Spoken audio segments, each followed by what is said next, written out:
Take us back to 98. What was the moment like when you realized this is it? I'm really good at this. Um, well, that's the same year I started, so I wouldn't say that's when I knew I was good at it. In my head, I was good at it. I didn't have that type of confidence just yet. I knew that I was good at it. I ain't had that confidence that I'm really good at it during that time. It was just more like, okay, this is something I'm meant to do, and it was still a hobby at 98. You know what I'm saying? This is when I'm just starting, so it was still a hobby. It didn't really matter if I was the best at it just yet. You know, that when I wouldn't say it came about to about 2001. I'm about 11. And to go in depth into your question, 11 is when I felt like I was okay. I'm really good. I'm ready to do that. This little motherfucker about 5 feet, maybe a tad bit under 5 feet, probably a tad bit under 4 feet. All I wanna do is see you bounce with me. Motherfucker got long hair and he Juvenile is what inspired me to do it, but this motherfucker Bow Wow comes across the screen one day and he's about this short. And I'm listening to his song and I'm listening to my song. I'm like, oh shit, he doing this shit right now. Like, oh, he doing this shit right now. Like, I'm talking about doing it when I get of age. I've never seen a kid do it outside of Chris Cross. So, um, I never even thought about doing it right then and there. But I'm like, oh shit, I'm ready to go now. At least I thought I was. But yeah, ever since then I've been in that mind state, and that's a long time. And it came with a lot of blood, sweat, and tears. Not necessarily blood, luckily, but it came with a lot of sweat and tears on my end. Luck, not necessarily blood, but a lot of sweat and tears. So 98, I'm eight. I'm eight, Eight. making nine. This is when I'm first starting to get into making music. It's still a hobby at this time. This is Cash Money Records taking over for the 99 2000 type summer. So um, I'm a big Hot Boys fan and No Limit fan, Bone Thugs and Harmony fan, Tupac fan. So I just like music at this point. The Hot Boys really was the icing on the cake for me. That was the icing on the cake. Next thing I know, I'm making songs. I'm in the tub. We're rapping songs, and I didn't know if it was on the radio if I made it. And I'm like, man, am I that good? Or do I? Why am I keep on? It was just natural, something that naturally came to me. And after a minute, I'm like, why would I do if I write? I start writing, and oh wow! I'm like, okay, I felt, you gotta fascinate yourself first. At least in my head, that was pretty good. I started rapping for my peers. They liked what they was hearing, according to me, unless I don't know if they was gassing me up or what, but it was another out. It was just another outlet during the time. It was just a hobby. It wasn't nothing. During that time, sports was more important to me. Um, but yeah, if that was to answer your question. The first tape I've ever had was All Eyes on Me by Tupac. Yeah, yeah. Um, I ended up not, now that I look at the time frame, I ended up getting the Snoop Dogg tape after that. It was like the very first one Rolling Down the Street. But I think the name of that project was nothing but a G thing. I don't know. I might be tripping, but I don't know what his first Snoop forgive me, but I don't know what his first well, it probably was. But whatever it was, I wound up getting it after I got All Eyes on Me. But I had All Eyes on Me was the first one I ever forgot. Yeah. When was your first time performing in front of, let's say, more than just your circle of friends, maybe, or people that you were real familiar with, i.e., like maybe like a talent show or something like that? Like, bring us to ever, the first time that you've had the courage to actually get in front of other people and say, okay, I think my rhymes are dope enough. Other people are gonna like Um. it that don't know me. What was that like? When was that? Well, it was kind of easy during the time because I had done something stupid. I wouldn't say stupid, but something comical in my elementary years. I had did a talent show, and on the very first talent show I've ever done, I did Usher for this chick I liked. She was like, I bet you won't do Usher. I bet you won't get up there. And I got up there and I actually danced to the song. I danced and lip synced to the song. It was like some real wild shit. And I was like, damn, it's crazy. I really done that, but it's crazy how much that played a factor in my experience, because by the time I'm actually rapping and I'm taking it serious, I have to do the same thing, but just at this time, I get up there and rap. Um, as far as the performing side, I done it comically already. Like I done it for people to laugh at me already. So if me do it the serious, if you laugh at me, it won't really matter because I know what that comes with.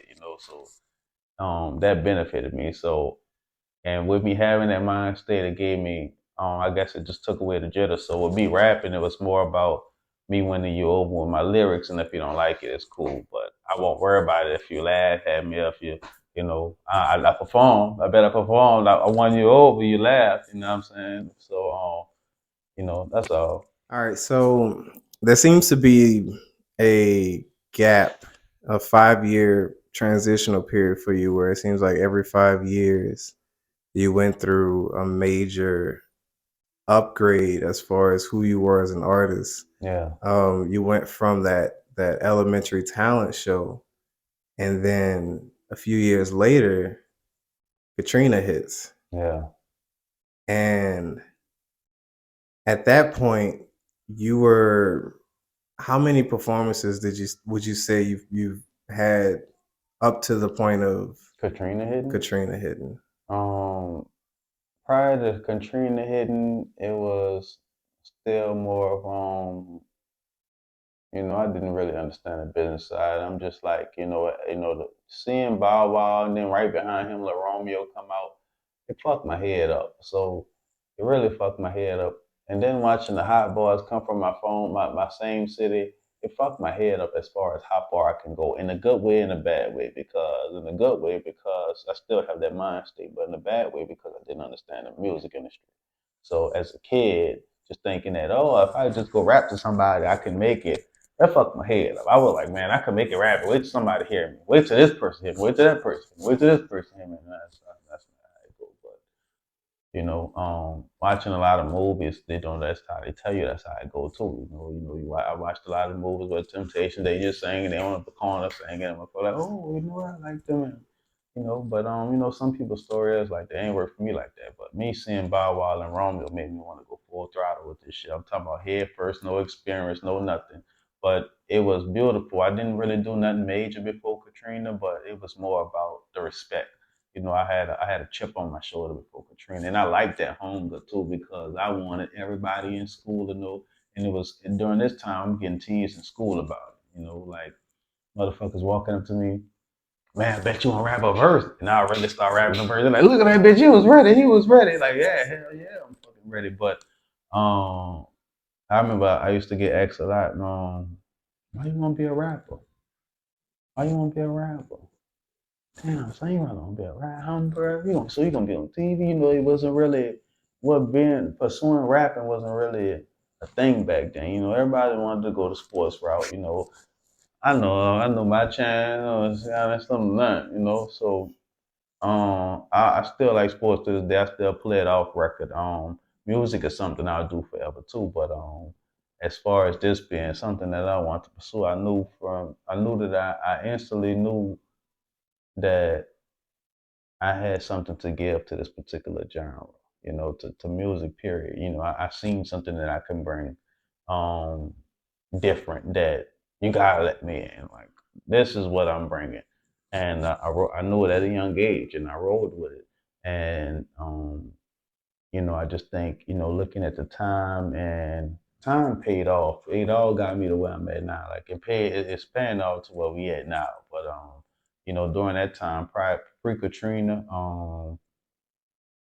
the schools, corner stores, the hood, anywhere a crowd would go, I'm there spitting, and I'm in the circle trying to let motherfuckers know that I'm next up, and lyrically, you ain't motherfucking seeing me. And I was making my little stamp. I did pretty good. I actually won a 9 o'clock props. I won a 9 o'clock props. Shout out Wayne for that. I was J Will during the time. you know. But yeah, me and Taz, man, yeah. Shout out my homie Ruger too. We did the 102.9 interview. I didn't get to say a word, but I was there. I was present. You Now know. we're moving into Katrina, right? So we have between 98, Hmm. right? And let's say 2001, give or take about that. I want to say it's maybe a halfway point Yeah. where you're gaining confidence as an artist. You're Yeah. gaining confidence as an artist. Yeah.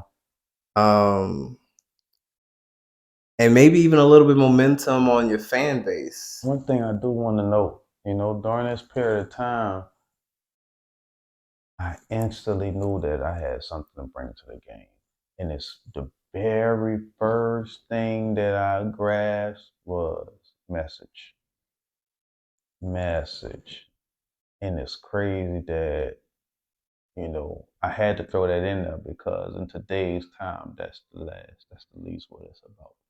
But I grasped that at a young age, after listening to Keep Your Head Up by Tupac, If I Ruled the World by Nas, um, even the love songs with like the hood love song that still go hard, the Fugees, Bone Thugs and Harmony, and even with losing my dad at that time, it was so super crazy to hear that song. So I come from message, first message first, and of course, everything else, came after that, but I so during that period of time, inexperienced, I'm still a kid, just getting lyrics down, but um, my early few songs, when I look back at them, they was really inspiring. I started off strong message and love song, because that's all I came up on was just loving the ladies and looking out for your bros. You know what I'm saying? Spreading good vibes in the world. If I ruled the world, that was like the most groundbreaking song I could have ever heard. Because no matter what song I heard behind that song is still like a song that stick to me. Like glue in every playlist. Prime and Traffic, my other playlist, my other playlist, my other playlist, my other playlist, my other playlist, the Streets playlist. If I ruled the world, same thing with Pac. Certain playlists, he just, I have about 4 playlists, but that personal playlist. But Pac, man, he make way through it. Um, and my favorite songs from Pac is crazy when I hear people speak on them. I'm going off subject like a motherfucker. I'm ranting on, but excuse me.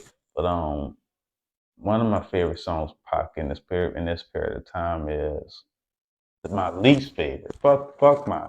Let me address my least favorite. I feel like that's more important to the matter of where I'm going at. My least favorite song from Pac is "Hit 'Em Up." The whole world loves "Hit 'Em Up." I know, but I don't like "Hit 'Em Up." Dog. Like I feel like it's like, bro, when I click out, me and Pac Gemini. So when I click out, even if I bust your head, I feel victorious, but I ain't really want to do that to you. Like, why you got me on my body like that? Like, I know Pac, he was really in his heart when he was in his heart when he came from that. Like, that ain't even him. Like, that's him. Don't get me wrong, that side of him resist, that outspoken side resist, but it's more of that inner that I could relate to. And I just know that when he came from that type of energy, then it's crazy because him and Biggie never got to make that right with each other. But when he came from that type of energy, it was shit. He was just in a real dark space. You know what I'm saying? And it was so bad the way he was like, man, I'm about to go to the level fucking your bitch. Have some real player shit. Then let you know when he fucked the man bitch. And first off, if fuck your bitch and the click you claim, you paying that bitch, don't get me right. But that to me is like, man, if he would never made the other shit, hit him up would be classic to me. But because I heard the other shit, you can't hear the other shit and just be like, oh no, this right here. I don't nothing compared to that, in my opinion, because we all have our own opinion, but that's just me. You know what I'm saying? Changes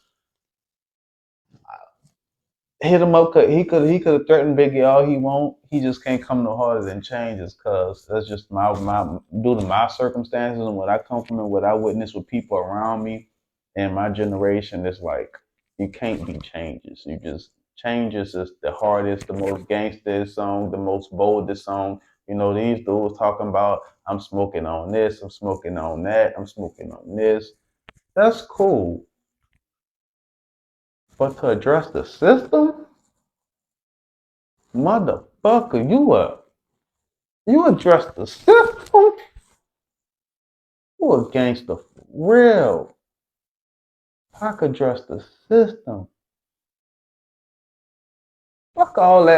Fuck all that kill a nigga. You can we all can kill a nigga. Like all that. I catch the body, yeah, you did that, you did that. But what you did against that white man, though?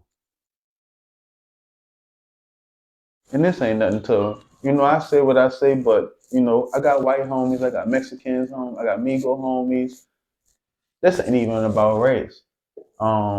This is about the dominant factor. We call the system the white man. My white homies know what's up. Y'all even call it the fucking white man. You know what I'm saying? But what you gonna do to the white man?